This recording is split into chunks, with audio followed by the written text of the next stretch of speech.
మరి ఇట్లా రావడం వల్ల ఇక్కడి నుంచి ఆలోచన చేయడం వల్ల తెలంగాణ ప్రజలకు మేలు జరగాలి. మీ అందరికీ తెలుసు కేసీఆర్ గారు చింతమడకల పుట్టిన బిడ్డ మనందరం తలెత్తుకొని పనిచేసేలాగా రాష్ట్రం తీసుకొచ్చి పెట్టిండు. మరి చంద్రుడు అని పిలుస్తారు చాలా మంది, ఇక్కడ చంద్రం సార్ అంటారు చింతమడకల. మరి అట్లాంటి చంద్రుడికి ఇవాళ మచ్చ తెచ్చే పని కొంతమంది చేసిండ్రు. నేను అదే మాట చెప్పిన, మచ్చలేని చంద్రుడికి మీరు మచ్చ పెట్టిరనే మాట చెప్పిన. మీరు మచ్చ పెట్టిరని నేను చెప్పంగానే తల్లిని పిల్లని కాకుండా బాపిండ్రు. అట్లయినా కన్న ఊరు అమ్మగారి ఊరు, మీరు నన్ను కడుపులో పెట్టుకొని రండి, మీరు తప్పకుండా ధైర్యం కోల్పోకండి, మా ఊరికి రండి, అమ్మగారి ఊరికి రండి అని మీరు పిలిచిండ్రు. అందుకే చెప్తున్నా, మీ మేలు ఈ జన్మలో మర్చిపోలేను. నేను ఈ సంవత్సరం డెఫినెట్గా బాధతోనున్న, క్లిష్టమైన పరిస్థితుల్లో ఉన్న, కుటుంబానికి దూరం చేసిండ్రు అనేటటువంటి బాధతో ఉన్న సమయంలో ఊరు వాళ్ళందరూ అండగా నిలబడి మరి నన్ను పిలవడం చాలా సంతోషం. ఎన్నడూ కూడా సంతోషంలో ఉంటే ఎవరైనా పిలిస్తే తింటారు, పోతారు, మర్చిపోతారు.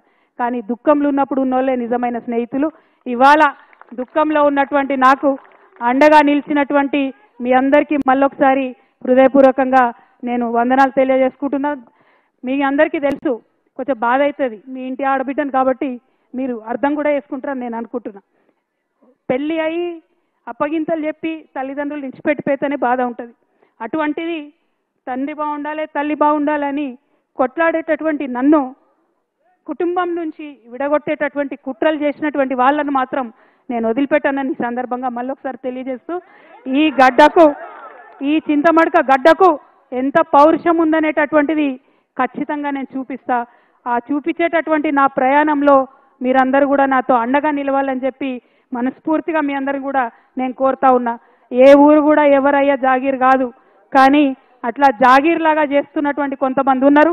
వాళ్ళ సంగతి కూడా, వాళ్ళ భర్తం కూడా ఫ్యూచర్లో పడతామని ఈ సందర్భంగా తెలియజేస్తూ, మరి నాకు మంచి ధైర్యాన్ని ఇచ్చి చిన్నప్పటి నుంచి ఆటపాట నేర్పి కులాలకు మతాలకు అతీతంగా మరి ఖచ్చితంగా ప్రజలతో కలిసి ఉండాలని నేర్పినటువంటి మా ఊర్లో మళ్ళొకసారి ధన్యవాదాలు తెలియజేస్తూ, మా ఆడబిడ్డలందరూ వెయిట్ చేస్తున్నారు బతుకమ్మ ఆడుకోవడానికి. డిస్టర్బ్ చేయకుండా మగపిల్లలందరూ బయటికి పోతే డీజే పెడితే మేమందరం కొంచెం సేపు ఆడుకుంటాం ఆనందంగా. ఎందుకంటే బతుకమ్మ అంటేనే ఆట, బతుకమ్మ అంటేనే పాట కాబట్టి ఈ ఆట పాటలో మరి మునిగి తేలడానికి వచ్చిన నాకు కొంత మా మగపిల్లలంతా సహకరించి గ్రౌండ్ వదిలిపెట్టి పోవాలి. డీజే పెడితే ఖచ్చితంగా అందరం ఆడుకుంటాం.